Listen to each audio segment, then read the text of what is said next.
Era uma tarde chuvosa de outubro em Lisboa, quando o silêncio que me sufocava finalmente se quebrou.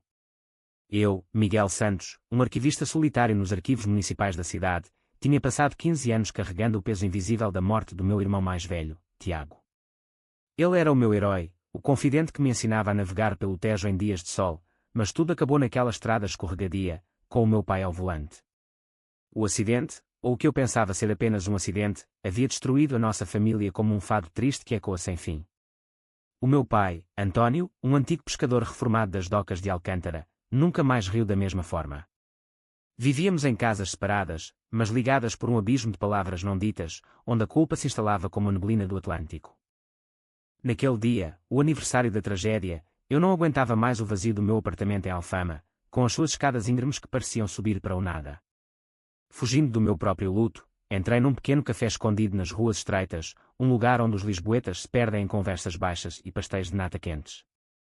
Lá estava ele, um homem idoso, sentado sozinho numa mesa de canto, com uma chávena vazia à frente. O seu casaco de lã simples, mas limpo, contrastava com o rosto marcado por uma dor profunda, olhos cinzentos fixos na chuva que batia na janela como lágrimas não choradas. Parecia um espelho da minha alma, quem sofre calado, sofre dobrado, como dizem os antigos por aqui.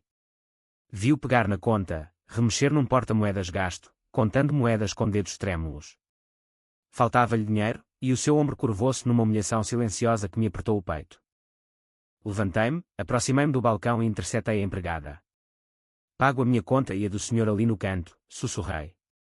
E adiciono uma fatia de tarte de maçã fresca. Diga-lhe que é uma oferta da casa por causa da chuva. Não queria reconhecimento, era apenas um gesto contra o frio que me consumia por dentro. Saí para a rua, sentindo um breve calor na alma, como um raio de sol entre nuvens.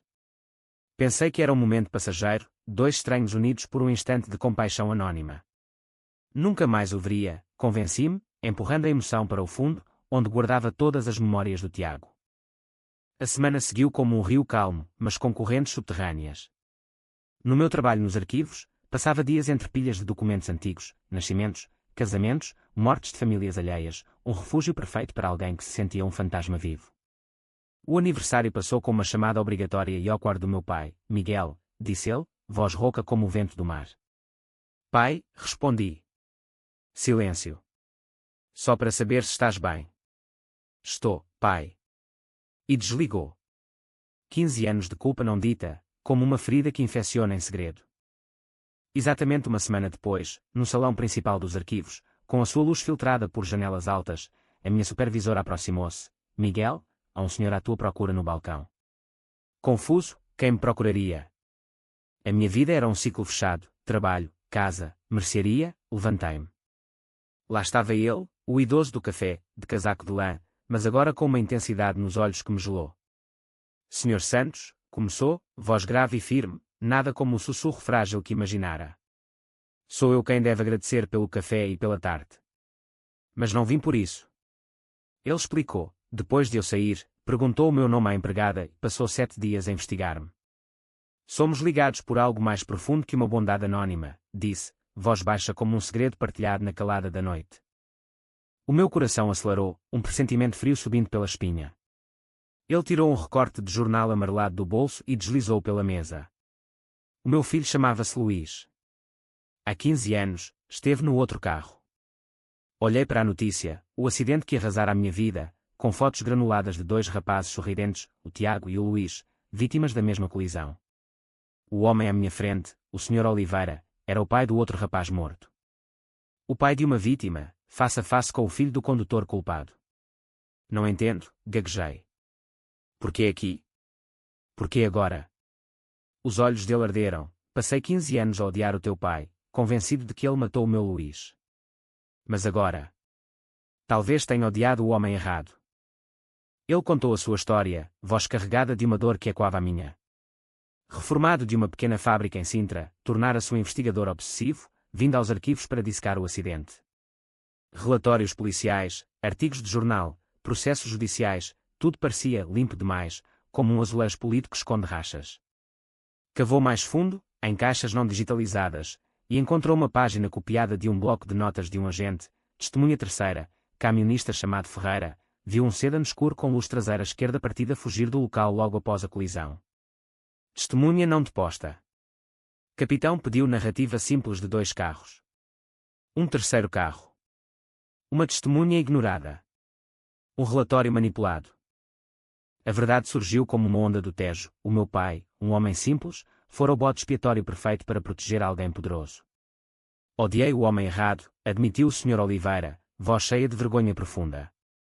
Não posso desfazer o passado, mas posso encontrar a verdade. O nome desse camionista é a chave, mas os registros selados estão fora do meu alcance. Olhou-me, olhos suplicantes, tu trabalhas aqui. Tens acesso aos cantos esquecidos. Ajuda-me, Miguel.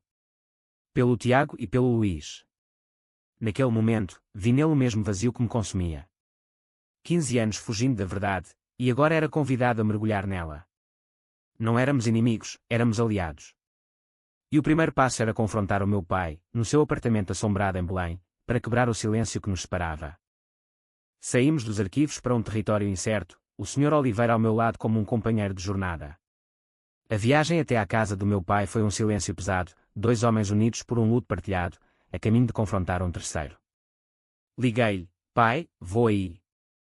Há alguém que precisas de conhecer. Ele não discutiu, só murmurou, está bem, filho. A casa era um museu do passado, troféus de futebol do Tiago na prateleira, fotos desbotadas da minha mãe nas paredes. O meu pai, sentado na poltrona gasta, ergueu os olhos e, ao ver o Sr. Oliveira, o seu rosto empalideceu, confusão, medo, reconhecimento. Sabia quem era, em Portugal, as tragédias locais ecoam como fados. António, começou o Sr. Oliveira, voz não acusatória, mas carregada de tristeza compartilhada. Sou Manuel Oliveira. O meu filho era o Luís. O meu pai assentiu, rosto cinzento. Fui eu quem falou, colocando a cópia do bloco de notas na mesa. Pai, encontramos isto.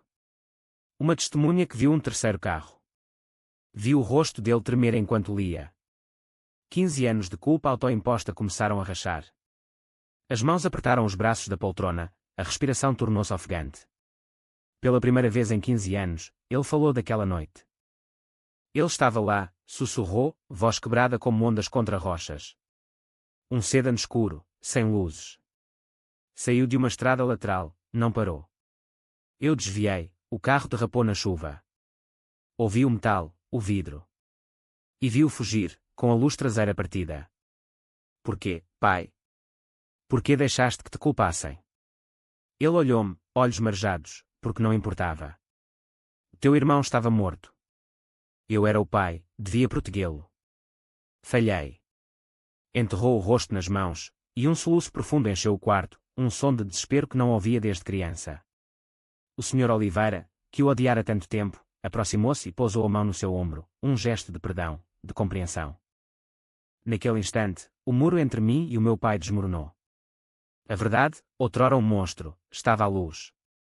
Mas ainda faltava o nome do condutor do sedã, o verdadeiro culpado. Olhando para o relatório, uma resolução fria formou-se em mim. Eu era arquivista, caçador de nomes esquecidos. Encontrá-lo seria o meu ato de justiça, não por vingança cega, mas para curar as feridas que sangravam em silêncio. As semanas seguintes foram um vórtice obsessivo. Os arquivos tornaram-se o nosso quartel-general. O Sr. Oliveira dirigia com mente afiada, eu explorava os registros profundos, e o meu pai contribuía com memórias dolorosas, transformando a sua prisão em chave. O camionista chamava-se Ferreira, desaparecido há anos. Usando censos antigos, escrituras e listas eleitorais, localizámo-o numa aldeia perto do Porto, um reformado com um jardim cuidado. Ao explicarmos, culpa antiga surgiu no seu rosto, devia ter falado. Mas o capitão da polícia era influente. Disse que complicaria tudo, fez-me sentir culpado. Não te culpamos, disse o Sr. Oliveira. Diz-nos o que viste. Ele descreveu o sedã, a luz partida, a fuga. Não vi a matrícula toda, só as primeiras letras, LXR. E um autocolante na janela traseira, o logótipo de uma construtora local, Construções Norte. Era a peça final. De volta aos arquivos, cruzei registros de veículos com arquivos empresariais. O dono da construtora, no ano do acidente, tinha um sedã azul escuro com matrícula LXR 7245. Um homem com histórico de condução embriagada, apagado por um advogado poderoso, irmão do capitão da polícia. A corrupção, como uma teia de intrigas lisboetas, revelava-se. A resolução não foi um confronto dramático, o prazo prescricional passara.